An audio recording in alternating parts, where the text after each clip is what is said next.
komodo taline asmara sing sanggup sun ngerteni riko teko ninggal nambi wong liya pengen riko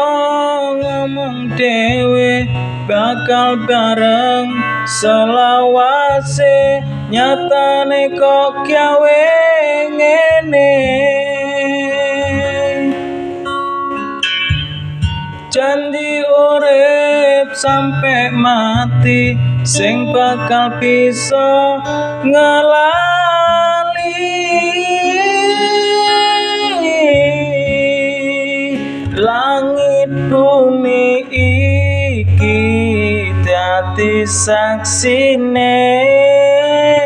welas isun nyang riko sing ana ujunge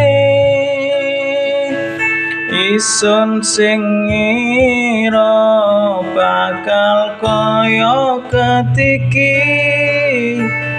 wong tuwe isun sing bisa ngrestui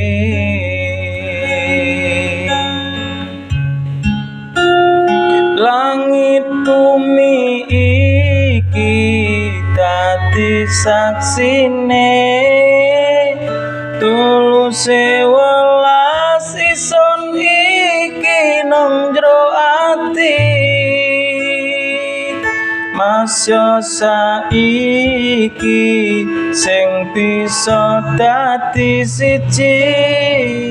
sun pastekno welas iki sampe mati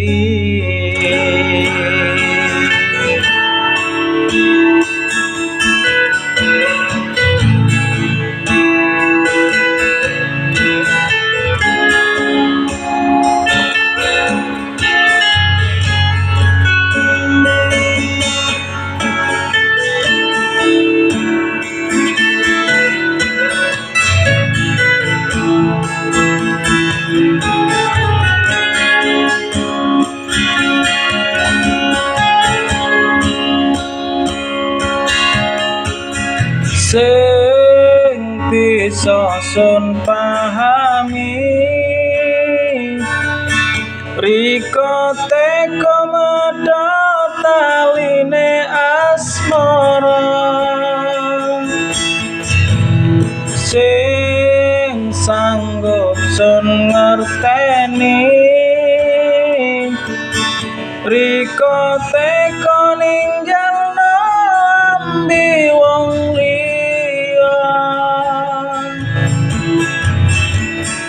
pengen riko ngomong dewe bakal bareng selawase nyatane kok gawe ngene janji urip sampai mati sing bakal bisa ngelali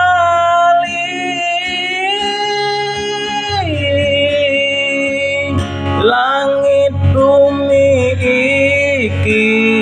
dadi saksine welas isun nyang riko sing ana ujunge isun sing ngira bakal kaya ketiki wong tuwe isun sing bisa ngrestui